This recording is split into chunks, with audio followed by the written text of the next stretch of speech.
नमस्कार, स्वागत है आपका भारतवाणी नेशनल में और मैं हूं आपके साथ वंदना। मैं इस समय मौजूद हूं दिल्ली में वाले अखिल विश्व क्षत्रिय महासभा के मैं भारतवाणी के दर्शकों को नमस्कार करता हूं। वंदना जी, मैं बता दूं कि मेरी शक्ति ऐसी होती है कि अब इस समय तो वो सारी दो दया निधि कर्तव्य मार्ग पर डट जावे।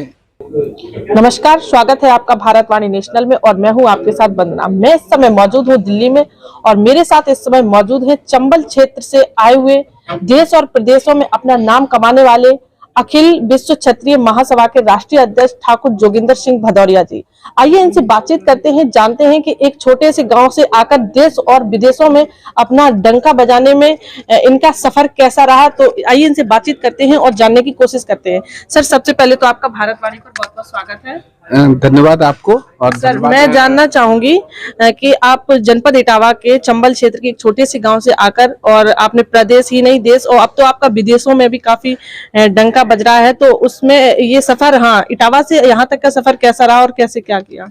सबसे पहले मैं भारतवाणी के दर्शकों को नमस्कार करता हूं। वंदना जी, मैं बता दूं कि मेरी शक्ति और मेरी ताकत क्षेत्र की जनता रही, मुझसे जुड़ने वाले मेरे मित्र रहे और वो लोग रहे जिन लोगों ने पर्दे के पीछे मुझे यहाँ तक अपना स्थान दिया और मुझे यहाँ तक पहुँचाने का प्रयास किया। तो इसके लिए पुनः मैं आपको और आपके समस्त दर्शकों को और चंबल क्षेत्र की मिट्टी को नमन करता हूँ, प्रणाम करता हूँ और वंदन करता हूँ। साथ ही इस देश के समस्त नागरिकों का अभिनंदन करता हूँ, वंदन और उनको प्रणाम करता हूँ। जैसा कि सर, आप अखिल विश्व क्षत्रिय महासभा के राष्ट्रीय अध्यक्ष मतलब हैं अभी प्रेजेंट में, तो उसमें तो मतलब दिमाग में कैसे आया कि हमें अपने समाज के लिए या फिर उसके लिए काम करना है? देखिए, मैंने जब से जन्म लिया तो कुछ चीजें ऐसी होती हैं कि अब इस समय तो वो सारी चीजें गायब हो गई। पहले प्रार्थना हुआ करती थी, जब हम मूल प्रार्थना करा करते थे तो सरस्वती वंदना हमारा, मैं उदी स्कूल में पढ़ता था तो वहाँ एक वंदना हमें सुनाई जाती थी, तो प्रार्थना होती थी हमारी। अब वो लाइन, मूल लाइन इस समय गायब है। वह शक्ति हमें दो दया निधि कर्तव्य मार्ग पर डट जावे। वह शक्ति हमें दो दया निधि कर्तव्य मार्ग पर डट जावे। जिस देश जात में जन्म लिया बलिदान उसी पर हो जावे। जिस देश जात में जन्म लिया बलिदान उसी पर हो जावे। यानी कर्तव्य हमारा क्या है? कर्तव्य ये है हमारा कि हे प्रभु, मुझे वो शक्ति दो, कर्तव्य के वो रास्ते दिखाओ। आज उसको जो है जाति को इन्होंने सोशल से जोड़ दिया है, जबकि जाति एक हमारा एक कर्म के प्रधान था। क्षत्रिय मतलब बाहुबली, क्षत्रिय मतलब वो बाहु जिनमें शक्ति हो दूसरों के कर्म के लिए। आज क्षत्रिय की परिभाषा इन्होंने सब चेंज कर दी। आज क्षत्रिय को एक ऐसा मान लिया कि कोई ऐसी विशेष जाति है जो लड़ाकू है, जो दारू पीती है, जो ऐसा करती है, वैसा करती है, गलत तरह का अत्याचार करती है। जबकि क्षत्रिय का शाब्दिक अर्थ है जो दूसरों को छत्र प्रदान करे, यानी छाते का मतलब जिस तरह से सुरक्षा प्रदान करना है, इस तरह से उसके साथ अगर किसी के साथ हो जाए, अन्याय हो रहा हो तो उसके साथ जो लोग खड़े हैं वो क्षत्रिय है। जब इस देश में जब आक्रमण हुए, जब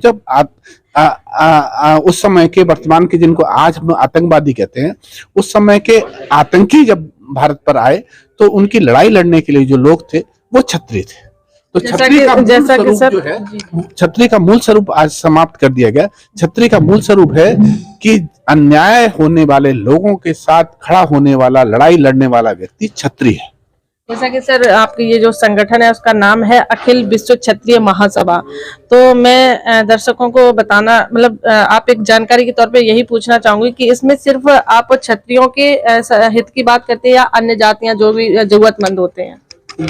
देखिए, इसका मूल स्वरूप तो क्षत्रिय तत्व से जुड़ा हुआ था। राजपूत और क्षत्रिय की जितनी जातियां हैं, क्योंकि संगठन बहुत सारे खड़े हुए, तो उस समय महाराजा अगस्त सिंह, महाराजा हमारे देश के उपराष्ट्रपति भैरव सिंह शेखावत और प्रतिभा पाटिल के पति देवी सिंह पाटिल, जो अभी दिवंगत हुए, प्रभु उनकी आत्मा को शांति प्रदान करे, इन लोगों ने एक संगठन बनाया।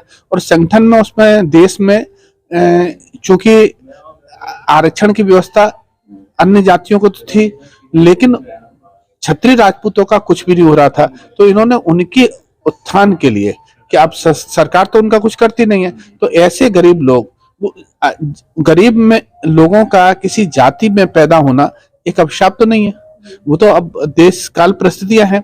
हाँ, मैं ये कहता हूँ, इसमें मेरा थोड़ा संशोधन है कि आप गरीबी में पैदा हो सकते हैं, लेकिन उसके लिए आप संघर्ष करें, लड़ाई लड़ें और आप मेहनत करें और अपने यशस्वी बने।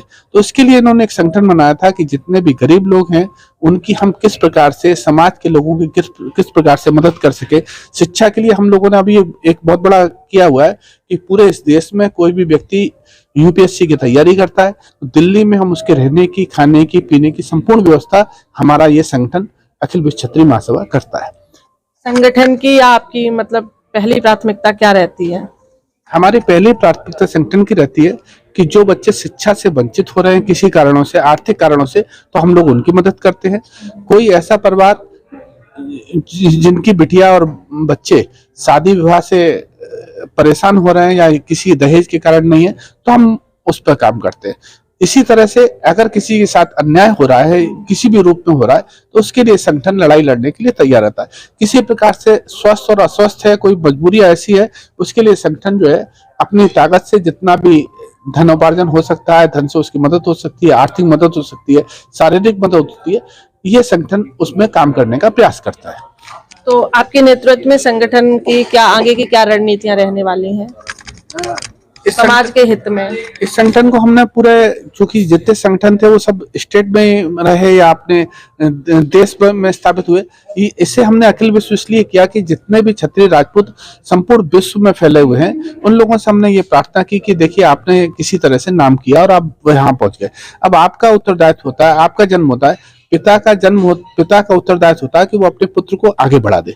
लेकिन पुत्र का जब बड़े पोस्ट पे हो जाए तो उसका उत्तरदायित्व होता है कि वो अपने वृद्धा माता पिता की सेवा करे।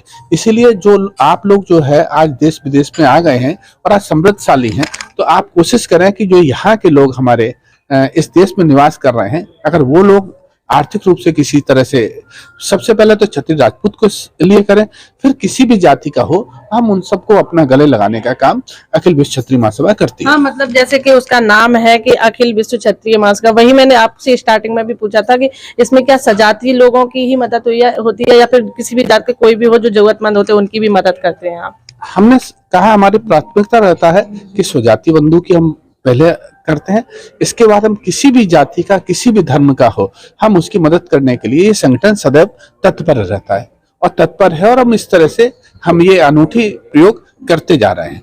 अभी प्रभु की कृपा से कुछ ऐसा हो रहा है कि G20 के जो देश हैं उन लोगों ने एक कबड्डी का आयोजन कर रखा और उसका प्रमुख भूमिका मुझे सौंपी गई।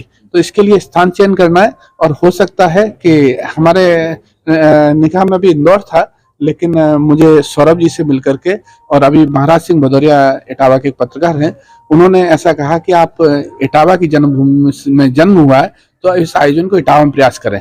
तो मैं सीएम से, उत्तर प्रदेश के मुख्यमंत्री से मिलकर के प्रयास करूंगा कि वो आयोजन इटावा में हो। जैसा कि अभी मेरे साथ थे कि अखिल विश्व क्षत्रिय महासभा के राष्ट्रीय अध्यक्ष ठाकुर जोगिंदर सिंह भदौरिया जी, इन्होंने बताया है कि कैसे ये एक चंबल के छोटे से इलाके से और देश और प्रदेशों में आने का इनका कैसा सफर रहा है और ये अपने समाज के लिए किस तरीके से मदद करते हैं।